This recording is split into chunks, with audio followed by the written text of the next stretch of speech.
fighting Al-Qaeda. Before Al-Qaeda, it was insurgents.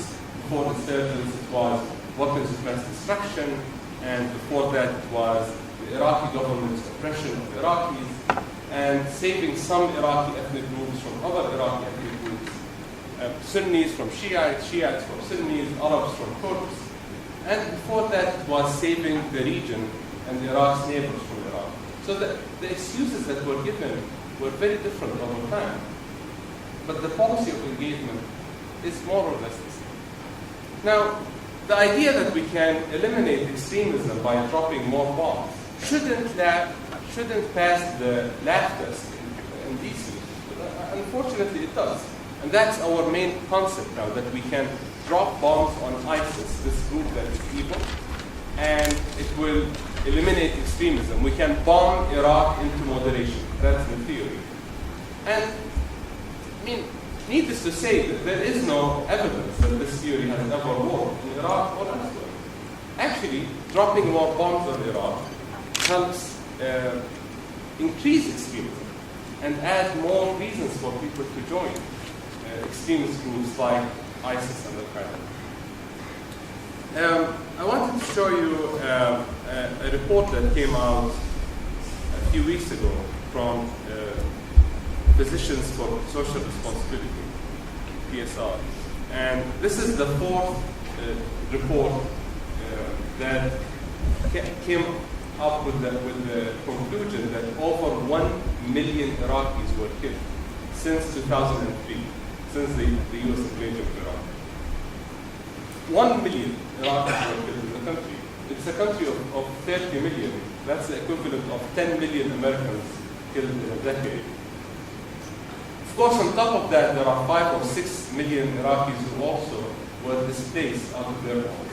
Like myself, when we were in Baghdad in 2003, life started becoming harder and harder, and we started leaving the country. People who are from an upper middle class like myself, with better language skills, had an easier time leaving the country. So there are around 2.5 million Iraqis who left Iraq after 2003. There's another 3 or 4 or 5 million, depending on who you ask, who have been displaced internally. Now, the internal displacement, if you hear the narrative from the media is that the internal displacement has been happening because of some violence, some crazy Muslims killing each other. Like that's what the usual media narrative is. In reality, it has been an extremely organized campaign, a systematic campaign of ethnic and sectarian cleansing. Many people talked about this for over the years, but Human Rights Watch put this report lately, just a few weeks ago. The report focuses on the first attack against ISIS. It's called After Liberation Came Destruction. You can find it on hrw.org, Human Rights Watch. So in the report, they focus on one small town that was bombarded by the US, and it was attacked by the Iraqi forces and the Shiite and Kurdish militias supported by these Iraqi forces. And then it was taken from ISIS. So the town, this map shows Amerli is the main town, this one. And these are the little villages around Amerli. So we're down from the level of a country of 30 million to one little town in the northeast of Iraq and villages around it. And Human Rights Watch examines how these villages witnessed ethnic and sectarian cleansing by Shiite militias and Kurdish militias and Iraqi forces. All of these are our allies. So that's why I wanted to show you this map, because the level of sophistication is just mind-boggling. The houses in red are houses, this is a village of a few hundred people. Houses in red are houses where Sunnis live. People had addresses with, like they had a clipboard with people's addresses and names, and they went around and they burned every house that they had on the list and destroyed some of the other houses. This is down to the level of a village. So imagine this displaced maybe a few hundred people. When we talk about 6 million people being displaced like this, imagine the size of this campaign that has been going on for the last 10 years or so. It's a brutal campaign to redefine Iraq's demographics. People like myself in 2003 said Iraq will never be divided among, we will never have a Sunni stand and a Shia stand and a Kurdi stand, because there are millions of non-Shiites in the south, millions of non-Sunnis in the middle, and hundreds of thousands of Arab and Kurds who are living all over the north. People behind the idea of partitioning Iraq have been taking care of that problem, the problem of demographic overlap. So now, in 2015, Iraq's demographic realities have changed. And now it's actually easier to create a country that is divided based on sectarian and ethnic lines. Imagine the US equivalent of that is if a foreign power came to the US and decided to partition the US to 3 or 4 different regions, one for African Americans, one for white Americans, and one for Hispanic Americans, and then started ethnically cleansing these regions, kicking out everyone who's from the wrong ethnic group outside, killing and displacing tens of millions of people in a matter of a few years. Imagine the effect on the social fabric here in the US. It would be disastrous, of course. And this is exactly what happened in Iraq. So I want to go back to that moment in time where the idea of dividing Iraq became a reality. 2003. I come from a family that is half Sunni and half Shiite. So my father is Sunni. My mother is Shiite. They call us sushi. So there are many sushis in Iraq, like myself.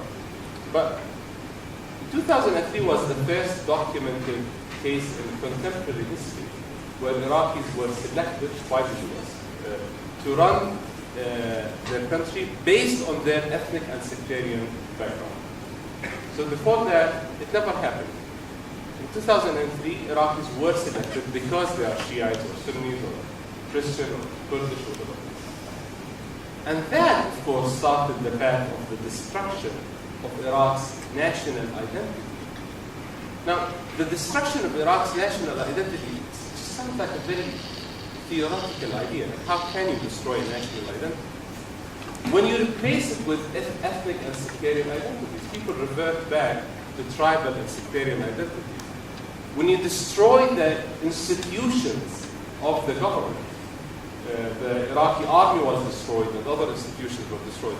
So Iraqis went from having a country that was united with a very strong national identity and very strong army to a country where there are ethnic and sectarian identities, and the army has been completely dismantled and replaced by ethnic and sectarian militias. So it's back to my example about the US.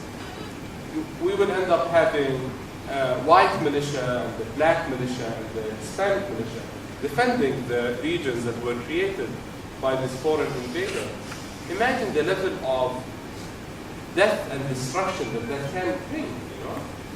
Having these militias that are not trained, they are not accountable to any legal system.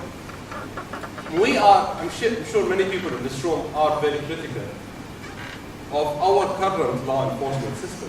And we've seen many incidents of racist, disgusting policies and actions that have been taking place over the years, and videos that have been surfacing lately about that. So I'm not saying that this system is perfect, but imagine replacing it by a system that is sectarian and ethnic. People being killed and shot based on the color of their skin. That's something that we don't want. The same goes to Iraq. When I sometimes criticize what happened after 2003, people ask, and rightly so, but how was it before 2003? Was it better under Saddam Hussein? That's an okay question to ask, I guess. My answer to that is that Iraq had a dictatorship before 2003, but that dictatorship was secular. So it didn't really oppress Iraqis based on their sect. It didn't really matter that much if you were a Sunni or a Shiite or a Christian. The government was a mostly anti-religious government that was secular. That was my witness, it's the way that I witnessed Iraq during my years there. I have never been asked if I was a Sunni or a Shiite, and I've never seen anyone being asked. I've never heard a story from my uncles or aunts from both sides saying, I was stopped today, or I hit a glass ceiling at work because of my ethnicity. That never happened. But another example that is not as objective, not as subjective as this, is the 54 deck of cards that were printed by the Pentagon after the fall of Baghdad. I'm sure the younger generation here don't remember that. There was a deck of cards of 54 or 55 cards that were printed by the U.S. Pentagon after the fall of Baghdad for the top 55 leaders in Iraq. And I don't think many Iraqis would dispute that those were indeed the 55 top leaders in the country. The fact of the matter is that 36 out of them were Shiite. So to say that the former government was sectarian or a Sunni government oppressing Shiites or something like that doesn't make any sense. Why would you put 60 or 70% of your leadership to be from Shiites, or the two vice presidents were a Kurd and a Christian? That's again not to say that the former Iraqi government was an inclusive and happy place. It was in many cases a brutal dictatorship, but it was secular.